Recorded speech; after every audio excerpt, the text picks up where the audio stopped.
Bueno, primero que todo, muy buenas tardes para todos y todas quienes nos acompañan en este valioso espacio. Soy John Freddy Suárez Loaiza del INELEC Proyectos, como ya me presentaban hace un momento. De antemano, muy agradecido por la invitación que nos comparte ABS Ingenieros a todas estas empresas para ser partícipes de este evento tan importante donde pues tenemos la oportunidad de compartir conocimientos y experiencias con todos ustedes. Bueno, en este espacio vamos a compartirles nuestra ponencia que corresponde al impacto de la diversidad de normas colombianas en el diseño y construcción de redes de distribución eléctrica. Para iniciar, básicamente les cuento un poco, muy brevemente, sobre el INELEC Proyecto. Somos una empresa de servicios conexos de capacitación, asesoría y de formación informal en temas de redes eléctricas a nivel de todo Latinoamérica. Básicamente, como empresa de formación estamos desde el año 2012 pues nuestra formación principalmente se basa en programas de formación virtual de tipo diplomado o cursos especiales de corta duración, los cuales se enfocan en temas principalmente de construcción y mantenimiento de redes eléctricas. Dentro de nuestra oferta, pues actualmente tenemos 7 cursos virtuales, los que pueden ver aquí en pantalla, de electricidad básica, en construcción y mantenimiento de redes eléctricas, interventoría y supervisión de redes, cálculo eléctrico y mecánico, subestaciones eléctricas, medida, y también tenemos precisamente bajo convenio con ABS Ingenieros nuestro curso de diseño con software de LTCAD y DirectCAD. También tenemos pues formación de tipo presencial que llevamos a cabo con otras instituciones y digamos ya pues a la medida de lo que nos soliciten nuestros clientes y empresas pues que acuden a nuestra formación. Ya entrando en materia, como les decía, esta ponencia se basa en estos 30 minutos que tenemos prácticamente en ese impacto que hay en esa variedad de normas, en esa diversidad de normas que manejamos en el sector eléctrico actualmente en Colombia. De pronto eso ya es conocido también en otros países, debido pues a que esa gran variedad que tenemos de normatividad, pues a su vez ha servido para que, digamos, sirva también como referente para otros países, ¿cierto? Donde de pronto no se maneja ese nivel de normatividad. Entonces, digamos que acá no vamos a hablar en este espacio como, digamos, de lo malo de esa diversidad de normas o no dejar un mensaje negativo de que esa ha sido, digamos, nuestra experiencia con el tema, sino que es más bien como a partir de lo que les vamos a exponer, pues que saquen sus propias conclusiones y lo que queremos dejar más que todo es como esas ventajas y también a su vez pues desventajas que se presentan en el tema debido a la ambigüedad que se puede generar cuando digamos ya hay esta variedad de normatividad y muchas veces también dentro de tanta diversidad pues pueden terminar presentándose vacíos. Pueden haber vacíos en esa normatividad y muchas veces, por más normas que usted consulte, finalmente no encuentra una respuesta específica a lo que usted está requiriendo, no encuentra un soporte específico sobre lo que usted está requiriendo. Y pues eso lleva también a que se creen, digamos, por decirlo, algunos lineamientos, ¿por qué no llamarlo así como lineamientos fantasmas, ¿cierto? Lineamientos que surgen de algunos operadores de red, pero que no están normados en ningún lado y tampoco, digamos, están soportados en ninguna documentación, ni siquiera del operador de red. Entonces, aquí para entrar en contexto, quiero que veamos estos entes emisores acá en Colombia los entes emisores de las normas y los lineamientos técnicos que manejamos acá, que como tal son el Ministerio de Minas y Energía y la Comisión de Regulación de Energía y Gas, ¿sí? Esto, digamos, yéndonos solamente a lo que es la parte como tal del diseño de las redes, ¿sí? De lo que es la parte del diseño y la construcción de las redes. Aquí no nos estamos yendo por el lado como tal, por ejemplo, de la ejecución. Si nos fuéramos al lado de la ejecución, allí tendríamos también otra cantidad de normas que aplicamos nosotros aquí actualmente, otra cantidad de normas por incluir y tener en cuenta allí.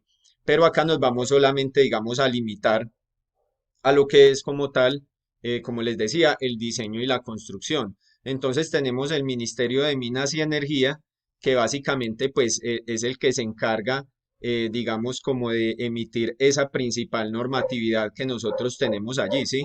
Ellos diseñan y establecen y supervisan todas las políticas necesarias, las políticas nacionales y sectoriales en todo lo que tiene que ver con materia de energía. Y por su lado, la Comisión de Regulación de Energía y Gas, CREG, es el ente regulador que legisla todos los monopolios que se pueden crear en torno al sector de la energía y donde se pueda crear competencia. Esa regulación pues es en aras de que haya ante todo una eficiencia en esos tipos de servicios que son inherentes pues digamos a ese tipo de energías. Entonces, digamos, la normatividad principal nos la está emitiendo el Ministerio de Minas, como para hacer una claridad allí, pero también la CREG emite unas resoluciones que son bastante importantes y de hecho han tomado una gran relevancia, como ya lo vamos a ver a continuación. Por otro lado, tenemos también el caso del ICONTEC. El ICONTEC como tal es el Instituto Colombiano de Normas Técnicas y Certificación, es un organismo de normalización en Colombia y que incluso tiene alcance en otros países. Y allí básicamente lo que se hace es reproducir todas las normas técnicas y certificaciones de calidad, tanto para empresas como para actividades profesionales.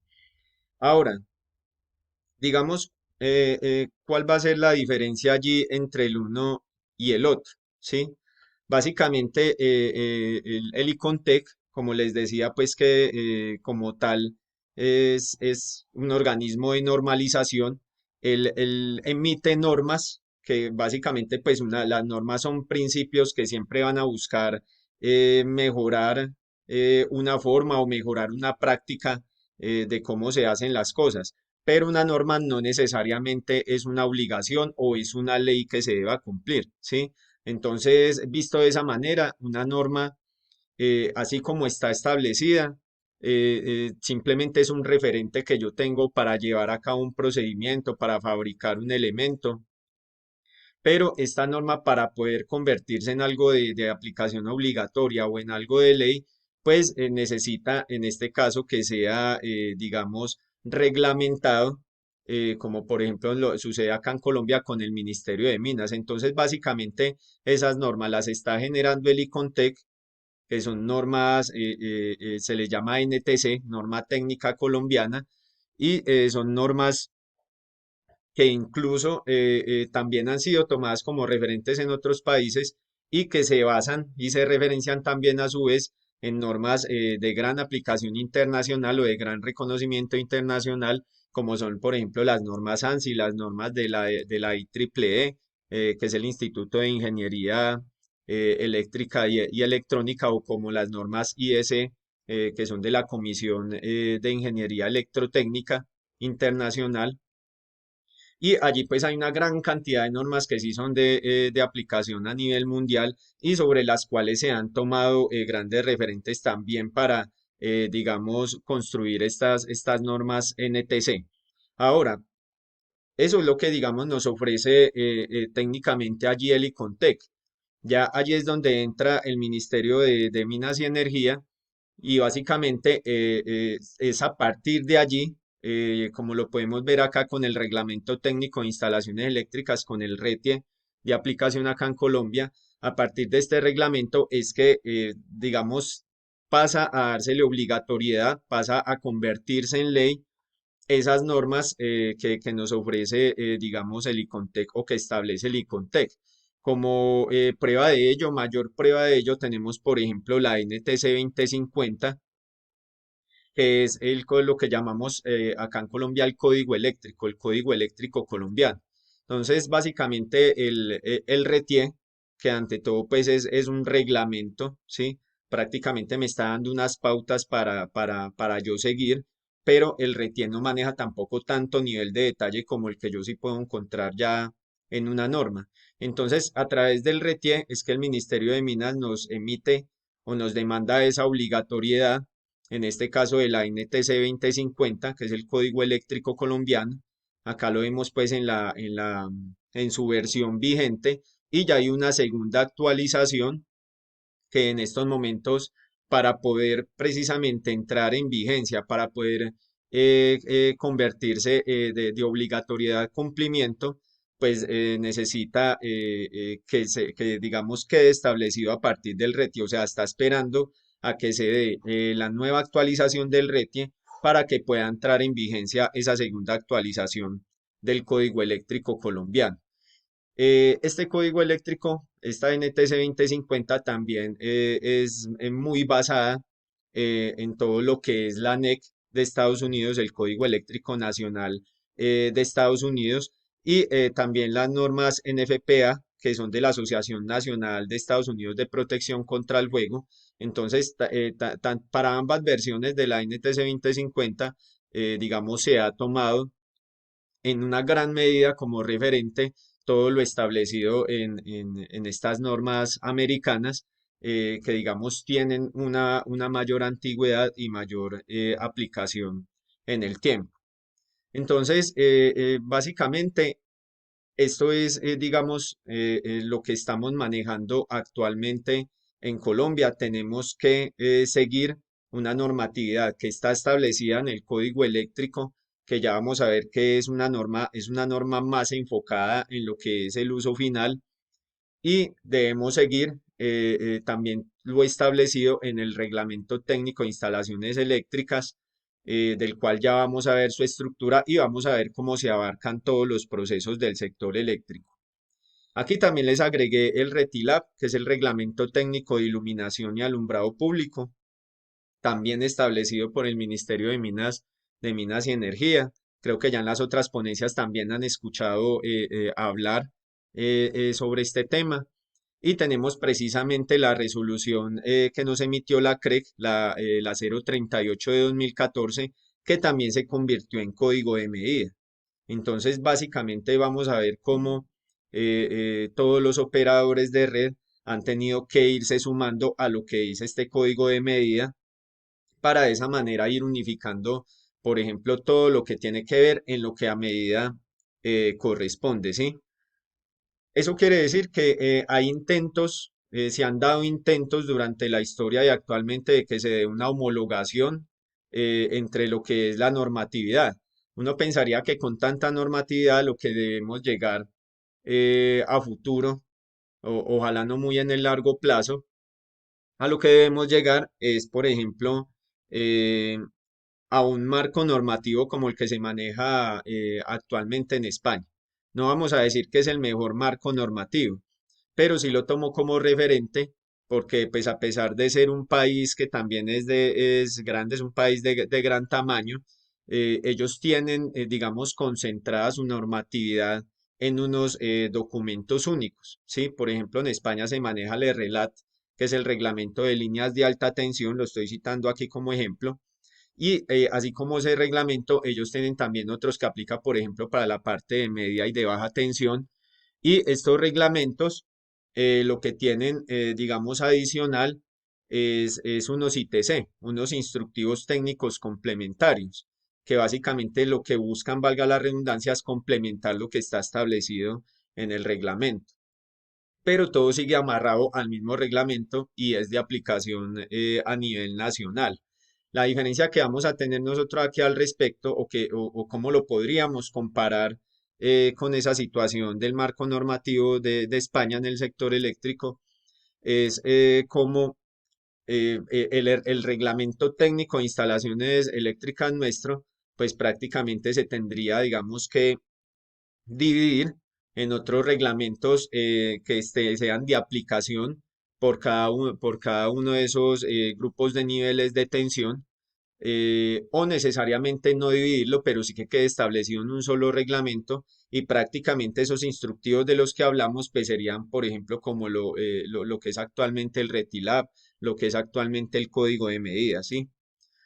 Porque en la realidad, en la experiencia, sí se vuelve a veces un poco confuso usted poder ir a identificar en qué norma va a encontrar usted muchas veces lo que realmente debe aplicar en su diseño o en la instalación que esté llevando a cabo.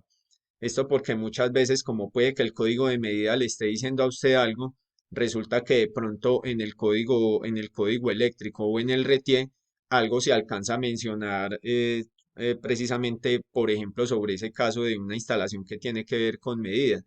Y allí es donde se puede comenzar a generar ambigüedad y de hecho se genera.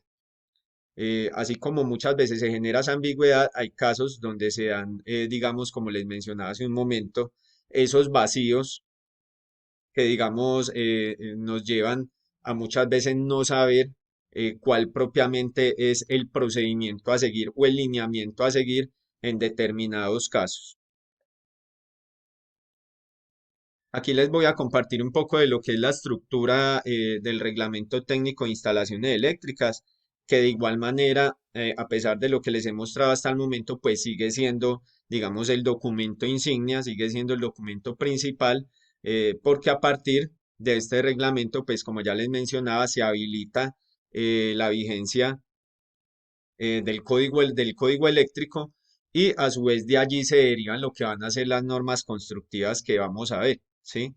Entonces, el RETIE como tal no nos está diciendo qué hacer en cada uno de los casos. Él nos da unas pautas y nos hace una referencia, nos cita unas normas NTC, unas normas internacionales para nosotros saber cómo debemos proceder. Pero, por ejemplo, el RETIE no me va a decir a mí específicamente por ejemplo, cómo debo dejar una unidad constructiva, ¿sí? Cómo debe quedar una unidad constructiva, cómo deben ser las estructuras, por ejemplo, en media tensión. Eso no nos lo va a decir el RETI, eso nos lo va a decir, por ejemplo, las normas constructivas de cada operador de red.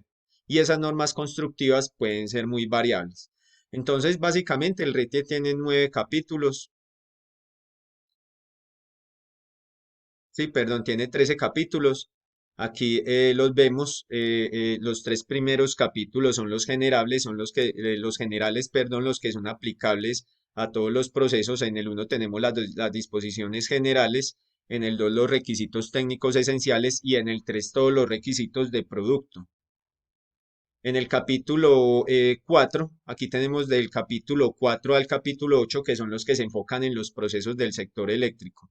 Entonces tenemos el capítulo 4 que es requisitos para el proceso de generación, el quinto que es requisitos para el proceso de transmisión, el 6 que es todo lo que tiene que ver con transformación, con subestaciones, el 7 con la parte de distribución y el 8 que es el que tiene que ver con las instalaciones de uso final y que es en el que prácticamente se habilita la obligatoriedad de la NTC 2050 o Código Eléctrico Colombiano. Tenemos los capítulos del 9 al 13 que tienen que ver con toda la parte de evaluación de la conformidad y otros. Entonces, por ejemplo, en el capítulo 9 tenemos todo lo que son las prohibiciones. En el capítulo 10 tenemos la demostración de la conformidad. En el capítulo 11 vigilancia, control y régimen sancionatorio. Y en el capítulo 12 las disposiciones transitorias. Y en el 13 ya es como la parte de revisión y actualización del mismo reglamento, ¿sí? Entonces, por ejemplo, allí en el capítulo 10 hay esta parte que tiene que ver con la demostración de la conformidad. Allí, por ejemplo, encontramos lo que es el artículo 34 que tiene que ver con la parte de certificaciones, ¿sí? Entonces, aquí en Colombia, por ejemplo, manejamos lo que es la certificación precisamente de RETI. Y esa certificación está compuesta por dos tipos, digamos, de declaración. Hay una que es la declaración de cumplimiento y hay otro que es el dictamen de inspección. Cuando una instalación, dependiendo de sus características, requiere tanto esa declaración de cumplimiento como el dictamen de inspección RETIE, eso es lo que acá llamamos la certificación plena, ¿sí? Entonces, básicamente, el dictamen de inspección, pues hay unos casos específicos donde se aplica, ¿cierto? Por ejemplo, si yo voy a hacer, eh, eh, digamos, una expansión de una red, pero esa expansión no es, digamos, mayor, por ejemplo, a los 300 kVA, entonces allí pues no se requiere, por ejemplo, ese dictamen de inspección, ¿sí? Si, por ejemplo, ya en unidades residenciales y comerciales, nosotros vamos a manejar ya más de 10 kVA de capacidad instalable, pues allí lo más seguro es que en ese tipo de situaciones no va a ser suficiente con la declaración de cumplimiento, sino que se va a tener que dar una certificación plena que involucra ese dictamen de inspección RETI. A lo que voy con esto es que allí, aparte del cumplimiento de la norma, entonces aquí en Colombia hay casos donde, por ejemplo, en una construcción de una red, pues yo le tengo que entregar a un operador de red y al operador de red, pues si esa construcción de esa red dio para certificación plena, entonces yo le voy a tener que someter esa instalación a una interventoría por parte del operador de red para que él me reciba de acuerdo a su norma constructiva, pero aparte de eso, como es una certificación plena, voy a tener que, digamos, contratar o el cliente va a tener que contratar una certificación, va a tener que contratar, perdón, un certificador RETIE, ¿sí? Y allí es donde muchas veces comienza, digamos, comienzan a haber confusiones, ¿sí? Porque mi instalación tiene que cumplir con ese código eléctrico, tiene que cumplir con el RETIE, pero a su vez tiene que cumplir con el detalle de la norma constructiva que demanda el operador de red. Y a su vez tiene que cumplir con lo que me demande el certificador RETIE. Entonces, en muchos casos yo puedo terminar cumpliendo por un lado y por otro de pronto no estar cumpliendo, ¿sí? Entonces hay que tener allí, digamos, hay que estar muy bien ubicados en la región donde nosotros estemos, en qué norma constructiva aplica allí. Ya lo mencionaba, ya lo mencionaban anteriormente, precisamente hoy en otra, a mediodía, en otra de las ponencias. Y precisamente de eso trata esta ponencia y es el impacto de toda esa diversidad de normas, ¿sí? Aquí como les muestro en pantalla, estas son algunas, solamente algunas, ¿sí? No están todas, son solamente algunas de las empresas de operadores de red, de electrificadoras aquí en Colombia, y cada una de estas electrificadoras tiene su norma constructiva, aparte de estas normas que ya les mencionaba ahora, ¿cierto? Aparte del RET y aparte del RETILAB, aparte del código de medida, del código eléctrico o NTC 2050, yo voy a tener que mirar en mi región cuál norma constructiva debo aplicar. Un ejemplo, nosotros estamos actualmente ubicados en Armenia, Quindío, entonces acá en el Quindío tenemos que aplicar la norma constructiva de EDEC, que es la empresa de energía, es la empresa de energía del Quindío. Pero observen que hay algo curioso y es que acá hay grupos empresariales también, ¿sí? Como lo es, por ejemplo, el grupo Enel, en este caso el grupo EPM. Por ejemplo, estas 6 empresas que vemos acá son filiales del grupo EPM, EPM, Check, Sense, EDEC, ESA, Afinia, son filiales, pero cada una maneja su norma constructiva, ¿sí? Esperemos que a futuro, y es obvio que en estos momentos está en un proceso de homologación de esas normas, pero esperemos que a futuro, por ejemplo, como mínimo, por lo menos un grupo empresarial llegue al punto en el que maneje sus propias, maneje una norma, maneje un estándar de grupo, ¿sí? Por lo menos. Porque en este caso, pues si yo voy, por ejemplo, a desarrollar una obra en Medellín, o si voy a desarrollar una obra, por ejemplo, a Manizales, pues son normas diferentes que debo considerar. Y las normas constructivas, pues van a variar mucho entre lo que establece, por ejemplo, EPM o lo que establece EDEC, ¿sí? Digo mucho sin el ánimo de decir que no hayan coincidencias. Hay una gran cantidad de coincidencias y de hecho las hay a lo largo de todas las normas en Colombia, de todas las normas constructivas. Hay muchas cosas que son muy similares, pero también hay otras donde hay mucha diferencia, ¿sí? Y básicamente lo que pasa a importar en esa autonomía que tienen los operadores de red, en esa autonomía que les da el mismo Ministerio de Minas para que emitan su normatividad, es que no vayan como en contravía de lo que establece, por ejemplo, el RETIE, ¿sí? De lo que ya está establecido a nivel nacional.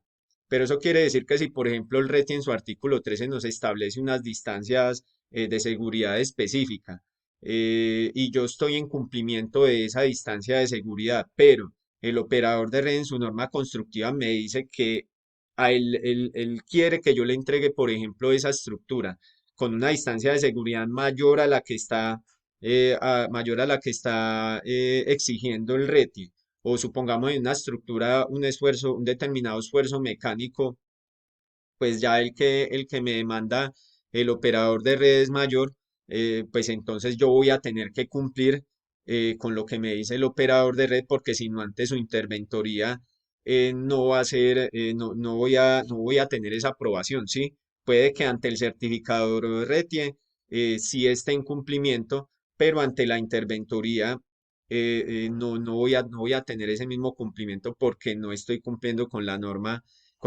constructiva. Y de hecho, ya los diseñadores también se van, digamos, se van alineando con eso, ¿cierto? Entonces, los diseñadores a veces saben que ellos por norma normal, pues les puede dar de una manera un determinado cálculo, pero dicen, no, pero es que este operador de red normalmente le gusta que se le entregue de tal manera, ¿sí? Entonces, un ejemplo, yo puedo hablar de un cálculo de ocupación de canalizaciones.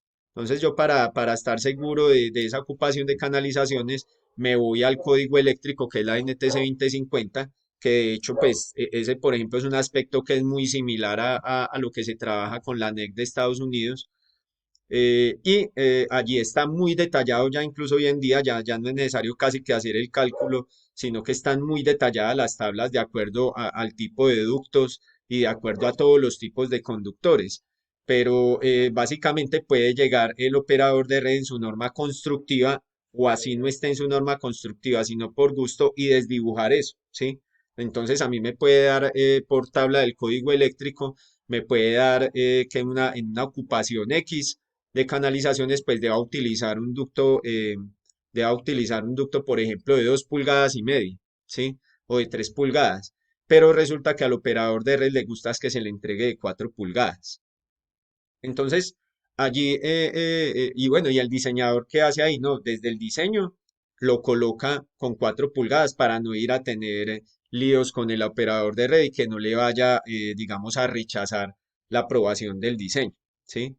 Entonces, se va yendo como por ese lado, se va yendo como por ese lado el tema, y se va creando también como ese tipo de confusión a la que no deberíamos llegar. ¿El hecho cuál es? Finalmente mirar si realmente eso que nos está demandando, ese lineamiento que nos está demandando el operador de red, en realidad obedece a algo que como mínimo él tenga establecido en su norma constructiva, y no que sea algo que de pronto se ha formado con el tiempo como un gusto, simplemente de los interventores o de quien va a supervisar como tal esa construcción o esa obra, ¿sí? E incluso se han dado casos también donde muchas veces, digamos, eso también pasa a volverse un gusto y, por qué no decirlo, un capricho de quien recibe también en algunos casos de certificadores RETI, ¿sí? Entonces, por ejemplo, les mencionaba hace un momento que en el caso del código eléctrico colombiano, que todavía no ha entrado en vigencia la segunda actualización, pero ya hay certificadores RETIE que están exigiendo algunos aspectos de la segunda actualización, ya están exigiendo que se deben cumplir, ¿sí? Y digamos que eso hasta cierto punto es bueno porque quien diseña, quien construye, quien ejecuta, pues se va alineando, ¿cierto? Con algo que está próximo a entrar en vigencia y con algo que va a ser un hecho. Se va alineando con el cómo se debe hacer, y uno siempre lo que asume es que si se hizo esa variación en la norma, pues lo que asume uno es que lo que se asume es que es una mejora que obviamente está basada en algo, en un estudio, en algo pues que es para darle mejora, valga la redundancia, a esa instalación, ¿cierto? Entonces digamos que por eso también en la ejecución pues es bueno irlo implementando. Pero de pronto a veces lo que no es tan bueno es que, digamos, hagan hacer un reemplazo en una construcción, en una instalación, por un aspecto que todavía no está, si bien está normado, todavía no es ley, ¿sí? Todavía no es de obligatorio cumplimiento. Aquí, pues por ejemplo, ya como lo veíamos hace un momento, pues básicamente a nivel de de todo Latinoamérica, pues vemos que en la mayoría de países se da que se tiene establecida una normatividad fija para ese país. De verdad creo que son muy pocos los que conozca que manejan este tema de esta diversidad de normas, pues como en el caso de Colombia, ¿sí? Aquí quiero darle rápidamente algunos ejemplos de lo que es, de cómo se puede dar, por ejemplo, ese impacto de esa diversidad de normas, de cómo se crea esa gran diferencia estando en el mismo país, ¿sí? Obviamente, entendemos que las regiones son diferentes, ¿cierto? En las regiones se puede dar una gran diferencia que puede llevar a esto, pero hay algunos casos donde esas diferencias, digamos, demográficas, esas diferencias que se pueden dar de población, que se pueden dar en este caso más técnicamente de demanda, pues, o de tipos de construcción, pues a veces no son necesariamente, no deberían ser necesariamente tan amplias, esas diferencias no deberían ser tan amplias. Quiero traerles aquí como primer ejemplo el caso de los factores de demanda diversificada, o también conocidos como factores de simultaneidad. Este que tenemos aquí en pantalla es solo una parte de la tabla de demanda diversificada de la norma constructiva de EPM. Entonces, ellos básicamente aplican su metodología e incluso a usted en la norma le determinan de una vez cuál sería el transformador que usted puede instalar para esa demanda diversificada que usted calcule a partir de su cantidad de usuarios. Y pues ellos lo establecen por unas clases de carga, ¿sí? Manejan clase de carga uno que tiene el estrato 1 y 2, clase de carga 2 que tiene del 2 al 4 y clase de carga 3 que tiene el 5 y el 6, ¿sí? Si nosotros lo miramos en una clase de carga uno, por ejemplo, para un usuario, se están manejando 3.22 kVA. Comparémoslo ahora con otro factor de demanda, por ejemplo, el de la norma constructiva de DEC, donde aplican otra metodología y lo que hacen establecer es solamente dos clases de tarifas, ¿sí? Entonces se habla de unos usuarios residenciales y se habla de una mezcla de usuarios tanto residenciales como comerciales, industriales, o sea, una mezcla de usuarios. Y básicamente establecen solo para esas dos clases establecen cuál es la demanda, el factor de demanda diversificado que usted debería aplicar allí. Entonces, observen que para un usuario, por ejemplo, residencial, que allí muy seguramente estaría pues el estrato uno, el estrato 2, tenemos 1.78 kVA. En el caso de PM nos están hablando de 3.22 como lo veíamos hace un momento. Entonces allí vemos una diferencia amplia. Uno diría, obviamente pues Medellín es una, o en el caso de Antioquia, ya hablándolo a nivel de departamento, pues es un departamento de mucho mayor, de mayor tamaño, perdón, respecto, por ejemplo, a lo que es el Quindío, ¿sí? Entonces se asume que allí hay, digamos, unas unidades residenciales con una mayor demanda y de allí la diferencia, ¿sí? Y allí también de pronto la diferencia en fórmulas para aplicar esos factores de simultaneidad. Sigámoslo comparando, tenemos 322 con 1.78. Si nos vamos acá, miramos a su izquierda, tenemos el factor de demanda de la norma constructiva de Check y a la derecha la demanda diversificada también de la norma constructiva de Celsius. Observen que ellos lo manejan, digamos, muy similar en cuanto a clasificación, ¿cierto? Por ejemplo, en el caso de Check tienen una clasificación por estrato y de igual manera lo hace Celsius, ¿sí? Pero ya en la forma que se distribuye son diferentes. Aquí en la primera clase manejan el estrato uno y 2 y aquí, digamos, en esa primera clasificación solamente el estrato uno. Cuando lo vamos a mirar respecto a a los otros factores que hemos mirado anteriormente, tenemos pues que en el caso de EPM pues sigue siendo la mayor, ¿cierto? Pero hay ya una gran diferencia entre todas. Podemos ver que la diferencia entre todas es amplia porque en el caso de que estábamos hablando de 1.78 y tenemos en el caso de Checo 1.35 y en el caso de Celsius llega a punto, no, a punto 9174 kVA.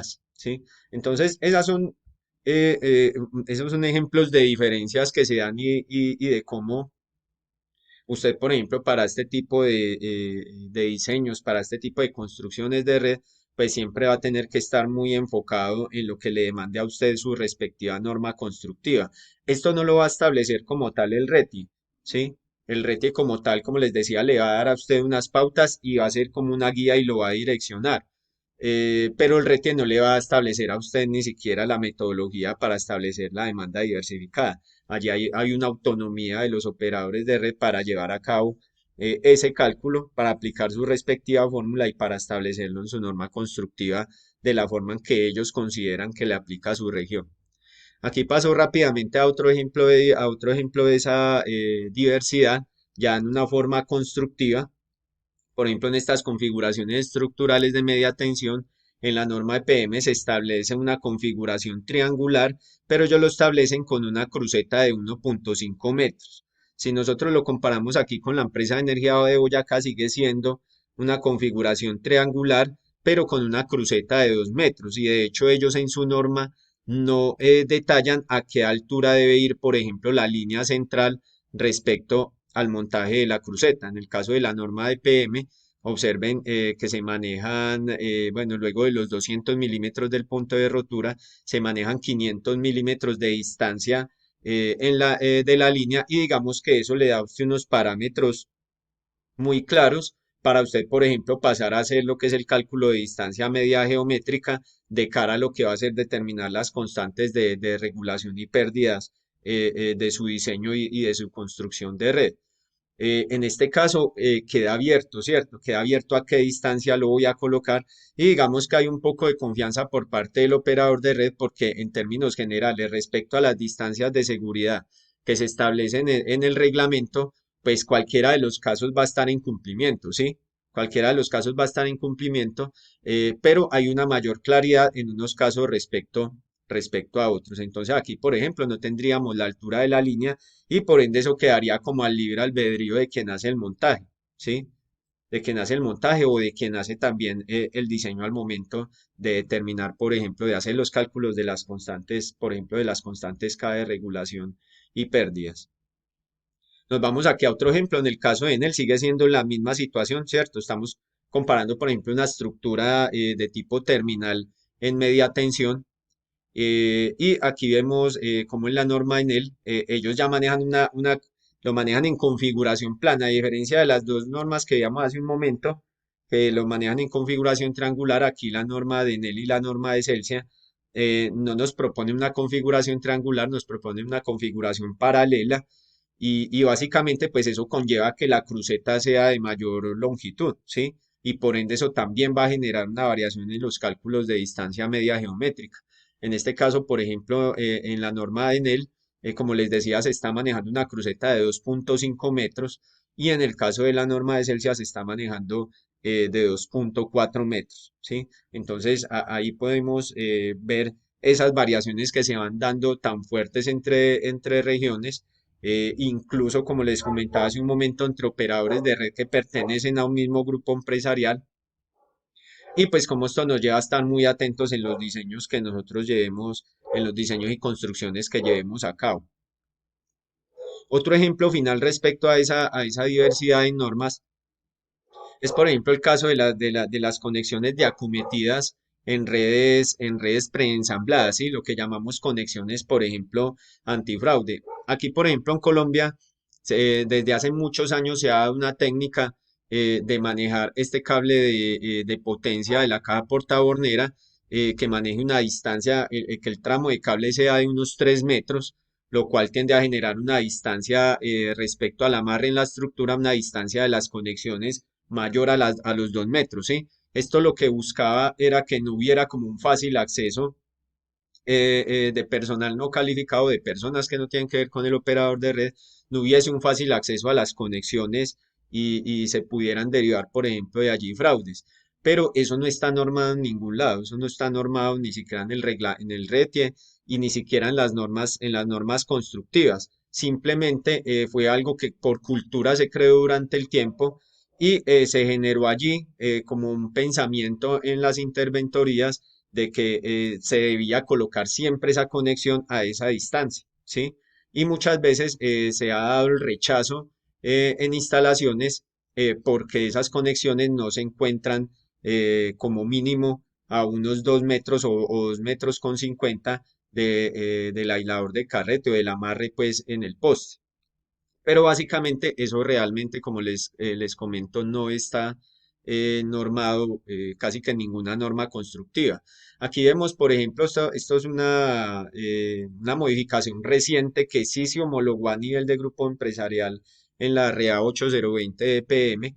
Entonces ya como lo vemos acá es de aplicación prácticamente en todas las filiales y allí sí quedó establecida esa conexión. Pero observen que cuando ellos ya lo establecieron, sí fijaron una distancia como mínimo del primer conector de fase, una distancia de 1 metro respecto al eje de la percha o del amarre, ¿sí? Pero vean que no son los 2 metros ni los 2,50 por los que muchas veces las interventorías rechazaban sin estar establecidos directamente en una norma constructiva. Entonces, aquí sí se puede observar ya cómo se fija por lo menos una medida específica de dónde debe ir esa conexión activa o de qué punto debe ir esa conexión activa o el último conector respecto a la mar.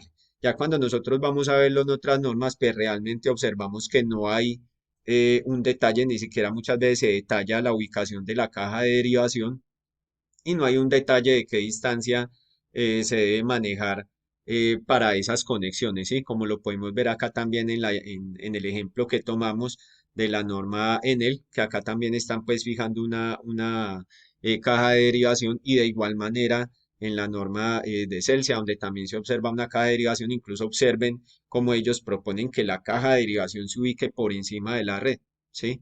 Entonces son ese tipo de variaciones que se dan allí pero tampoco establecen una distancia de las conexiones bajo modalidad antifraude respecto pues a la percha en el apoyo. Esta variedad de norma pues acá ya para ir finalizando, esta variedad pues de normas constructivas aquí en el caso de Colombia, pues digamos que con la herramienta, con el software DirectCAD como herramienta que nos ofrece ABS Ingenieros, pues nos permite darle un muy buen manejo a esa gran variedad de normas en lo que es las posibilidades que nos brinda el software como tal. Como ya lo veían ustedes también en la anterior ponencia y en otras pues, que hemos visto durante estos 2 días, el programa, al igual también que el del ETCAD, nos permiten poder configurar esas diferentes normas que nosotros necesitemos aplicar allí, ¿cierto? En el caso de Colombia, pues digamos que es espectacular porque pues aquí, digamos, por lo menos alguien que esté ubicado, por ejemplo, en México, entonces trabaja con la norma de CFE, ¿cierto? Alguien que esté en Ecuador, pues trabaja con la norma respectiva, hasta donde es mi conocimiento, ¿sí? Pero en nuestro caso, como ustedes ya lo pudieron ver con los ejemplos que les di, pues debemos configurar en un lado y en el otro, ¿sí? Entonces, si yo, por ejemplo, ya no voy a hacer un trabajo acá en el Quindío, sino que me voy a hacer ese trabajo a Bogotá, pues ya tendré que configurar con la norma CODENSA, que actualmente es la norma en él, porque pues ya el grupo en él se conforma de CODENSA y ENGESA. Entonces ya tendré que trabajar es con la norma de Enel, ¿sí? Y en ese caso sí tendré que configurar en el software esa otra configuración por norma, ¿sí? Pero digamos, lo bueno es que tengo esa opción de hacerlo. Y también como lo mencionan en otra de las ponencias, pues digamos solamente eso va a pasar al inicio, ¿sí? Entonces, si yo, por ejemplo, estoy trabajando ya con esa norma en él, estoy haciendo varios diseños allá, pues ya tengo mi norma configurada en el programa y ya de ahí en adelante pues voy a poder seguir trabajando sin ningún inconveniente.